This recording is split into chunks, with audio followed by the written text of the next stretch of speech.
Hi crafty friends, today I'm making an art journal page and a new art journal. I'm wanting it to be really cottagey and homey, wanting it to remind me of the farm where I grew up visiting and had so much fun with my cousins.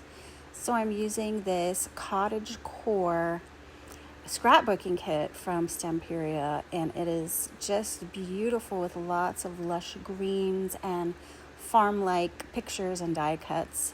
So I'm starting in a mixed media journal. This one is from American Crafts with mixed media paper. So it's thicker than regular paper, but not as thick as watercolor paper. So for pages where I do a lot of art on this, I just use a glue stick to glue two pages together to give me a sturdier feel to the page. So I'm just going in with my brush and adding a creamy brown colored ink that is craft ink or pigment ink. It's called fluid chalk, I believe. And I don't think they make it anymore, but it's a really nice creamy type of ink. So I'm doing brown on the outside, and I'm going back with a darker brown and using this wood stencil from Prima. And just with that darker brown, trying to give a wood grain look, much like, I guess, the paneling that they would have in a 60s or 70s, maybe 80s style home. We hate it now, but the wood paneling just gives it that look of an era, and I just like to have that be reminiscent of such a good time. At the farm, there's just certain smells that are just, how would you say? They just give you such a good memory. And when you smell those things, like, oh my goodness, I'm thinking of chicken feed and chicken manure. Is that what it's called? The chicken water, rusty things, just the pond, the smell, the leaves, the grass, the old wood, the antique furniture, antique farm equipment, tires, dirt, all those things. I'm just thinking about all those as I create this page. So I outlined the frame die cut on the inside so I could see how far to take my faux wood paneling for the outside of the frame. And so I'm going to be trying to create a nice outside view, pretending this is a window. And I like to do, I just have these great memories of being on the farm during a storm. Now, this was in Oklahoma where we had just some crazy weather sometimes. I remember seeing, looked like green lightning or purple lightning just lighting up the whole sky behind the clouds. And it was scary because my grandma said that green lightning means a tornado. It really was. And I remember one time we had to all run to the cellar and because there was a tornado coming. So I'm trying to sort of mimic that in creating this sky through the window. So I'm using a kind of an aqua, but I'm using a brush that had some brown on it already because I want it to look kind of like a stormy sky. So I'm just adding that. I'm doing it kind of in round shapes and then down to try to mimic the look of rain pouring down. So this is Distress Oxide ink, which is definitely a favorite. It's creamy and it blends really well. It stays wet for a little bit longer than your regular dye ink.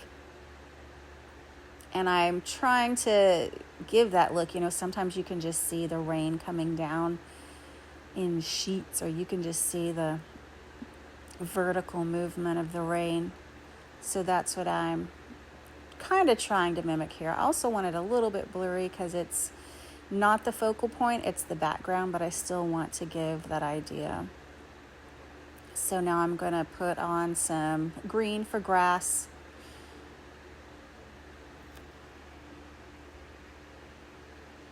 This is a Stampin' Up! Cucumber Crush. I don't get rid of my inks even if the colors are discontinued. Look at me trying. That's funny watching myself do that, flicking my wrist to give a grassy look. If the camera were closer, you could see it really does kind of give a grassy look, a linear look with pointed ends when I do this flicking motion.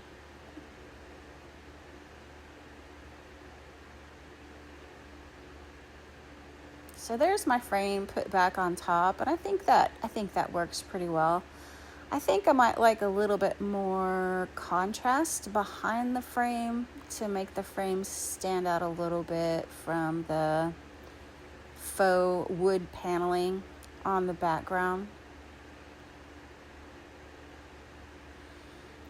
So I get out my distress markers, which are, I love these. They're great. They're very pigmenty. They're kind of waxy. They're water soluble. That's the main thing. So I'm trying to create a smooth looking darkened area around the frame to give the illusion that the frame is, kind of away from the wall to give a dimensional look, because this is an art journal, and for me, I use them as real journals. I do write down my thoughts and feelings and goals and all sorts of things in these books, and so I do want them to be flat. I want the pages to be flat and not actually dimensional. So I could put the frame up on foam squares to make it actually dimensional, but I really want the book to lay flat. So I want to use all these tricks in order to get it to look dimensional without actually being dimensional. So see how smoothly this distress crayon will smooth out. It's basically a watercolor crayon,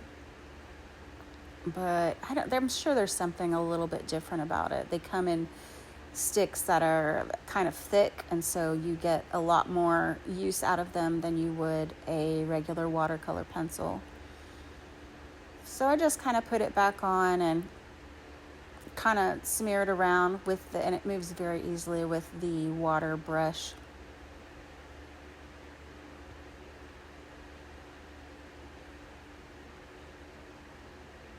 And again, the frame is going to hide a lot of that area underneath it, so I don't have to be too particular about that.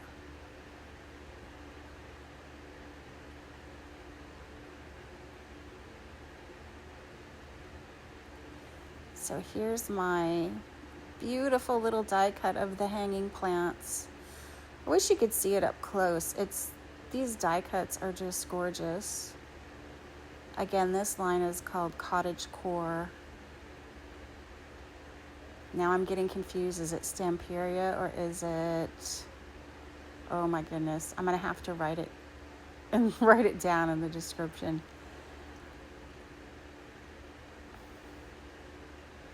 So these die cuts are from an ephemera pack called Die Cuts, Cottage Core.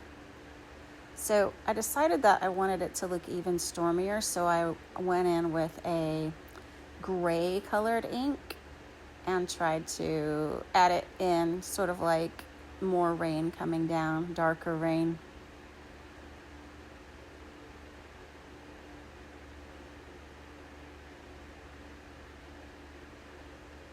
I'm laughing at how my freckles are showing up so well. You can definitely tell I'm Irish from my freckly arms. And I have purple nails because Halloween's coming up. So this is a glue I got at Michael's. It's really good. It's about $10 or $12, but I'd say it's worth it. It does well, and it can adhere some other items besides paper. It can do thick chipboard. I think it can do small metal pieces.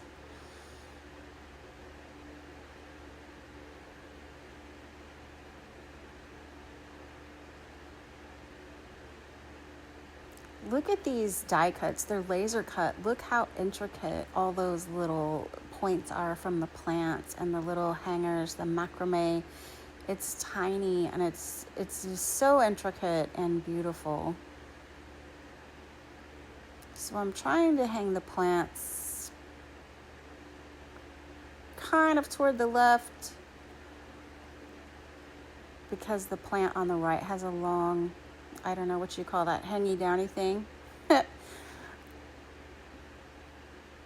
So this is a grandfather clock, and I chose this die cut. This is my happy place because really going to the farm, especially with my cousins, we just had the best time.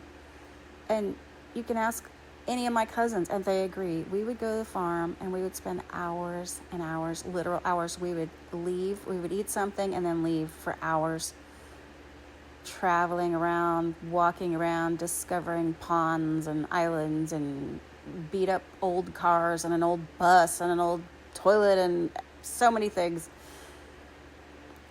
So now I'm adding Nuvo drops it's a gold color. Just kind of dresses up everything, kind of draws the eye in. And I think I'm about finished. I may come back and journal a little bit or journal on the opposite page. But this was a really fun layout to complete, and it's just making me happy. It reminded me of the farm. We have very few photos of the farm, so I'm creating these pages as a tribute to the farm days.